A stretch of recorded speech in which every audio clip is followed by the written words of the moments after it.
Bayangin saking pintarnya kamu, sampai-sampai otakmu disimpan di museum selama beberapa dekade setelah kamu tiada. Yap, hal ini nggak berlaku pada semua orang super pintar. Tapi yang lagi kita bahas adalah Albert Einstein, salah satu pemikir terhebat sepanjang masa. Mari mulai dari awal. Lihat kota di antara Stuttgart dan München itu, ada kota bernama Ulm, kampung halaman Einstein. Dia lahir pada tahun 1879.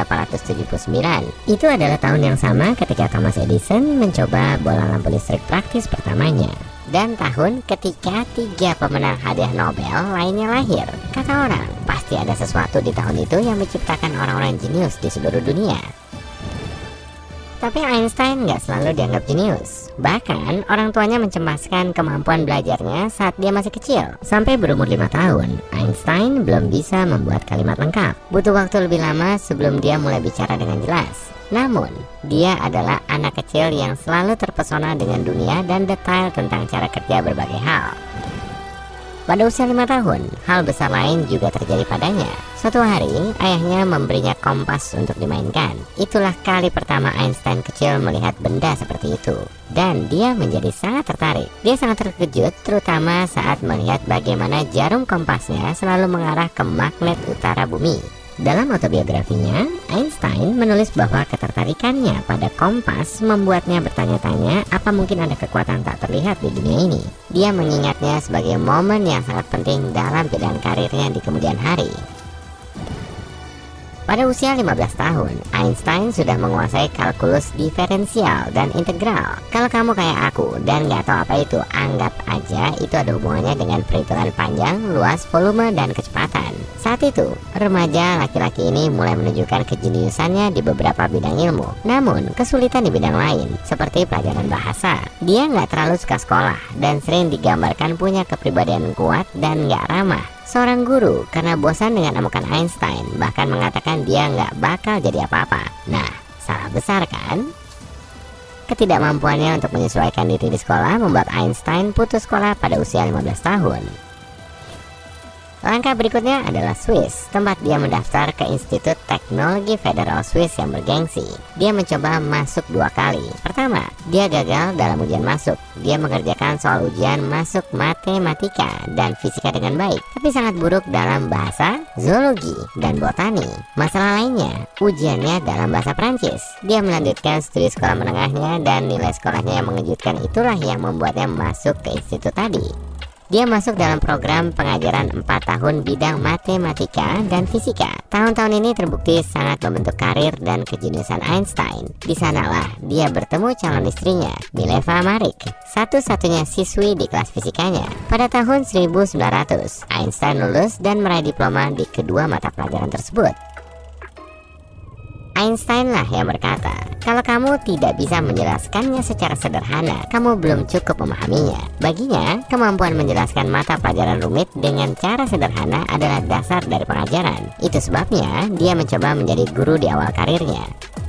Setelah lulus, dia melamar ke beberapa posisi akademik untuk mengajar matematika dan fisika, tapi tak kunjung diterima. Kemudian, setelah 2 tahun mencari, dia mendapatkan pekerjaan di kantor paten Swiss di Bern. Awalnya, Einstein nggak terlalu senang dengan tawaran yang dia dapat. Meski begitu, dia nantinya menghabiskan 7 tahun hidupnya di posisi ini. Ternyata, pekerjaan ini adalah berkat terselubung. Dia menghabiskan pagi dan siangnya untuk menyelidiki pengajuan paten dan menilai keabsahan penemuan-penemuan itu. Namun sore harinya, dia punya waktu untuk berpikir.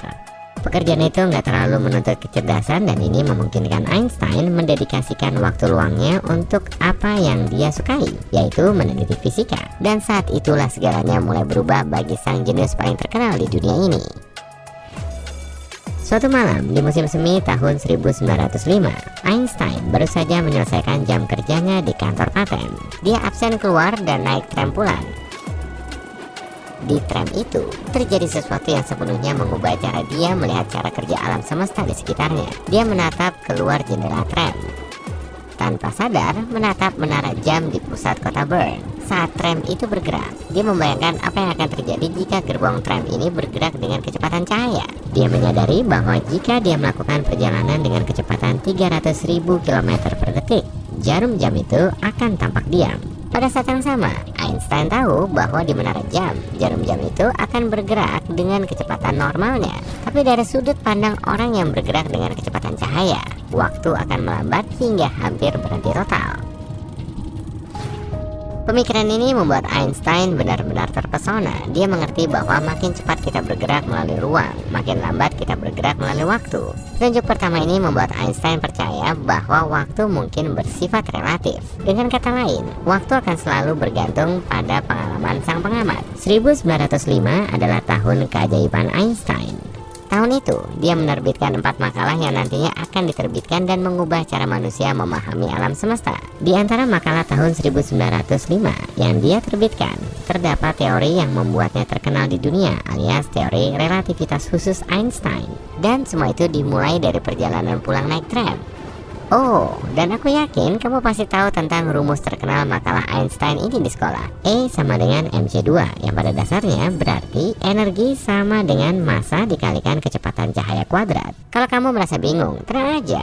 Einstein sendiri bilang, jangan khawatir tentang kesulitanmu dalam matematika. Yakinlah, kesulitanku masih lebih besar. Mau bagaimana juga, kita nggak bisa bantu kan?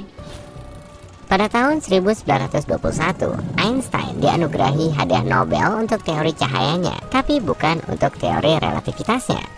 Sebagian komunitas ilmiah masih belum yakin dengan teori relativitas Einstein karena teori ini belum memperhitungkan hukum gravitasi. Hal ini pun sebenarnya juga mengganggu Einstein, sehingga dia tak pernah berhenti merenungkan penemuannya dan selalu mencari cara untuk memperbaikinya. Nah, kamu ingat Sir Isaac Newton, penemu yang duduk di bawah pohon apel dan menemukan gravitasi setelah apel jatuh ke kepalanya? Nah, menurut Newton, gravitasi adalah gaya konstan yang bekerja pada semua benda di planet kita dan alam semesta kita. Einstein butuh 10 tahun lagi untuk menyelesaikan teori relativitasnya dengan mempertimbangkan penemuan-penemuan Newton. Teori relativitas umum Einstein yang baru berhasil menjelaskan cara kerja gravitasi. Misalnya, bagaimana gravitasi matahari menarik bumi ke orbitnya? Nah, menurut Einstein, sesuatu yang berat seperti matahari menciptakan lekukan di ruang angkasa. Objek lain dengan massa yang lebih kecil seperti bumi terpengaruh oleh lekukan itu dan berguling mengelilingi matahari seperti kelereng yang terus menggelinding atau mengorbit di dalam mangkuk. Dia akhirnya tidak memenangkan hadiah Nobel lain, tapi penemuan itu sekali lagi merevolusi dunia fisika pada tahun 1930-an. Einstein pindah ke Amerika Serikat dan menerima posisi untuk mengajar di Princeton. Dia menghabiskan sisa hidupnya mengajar di Institut Studi Lanjutan yang baru dibuka di New Jersey. Meski Einstein mengatakan dia nggak pernah merasa betah di negara manapun, dia dikatakan sangat mencintai Amerika Serikat dan memilih untuk tetap di sana selama sisa hidupnya.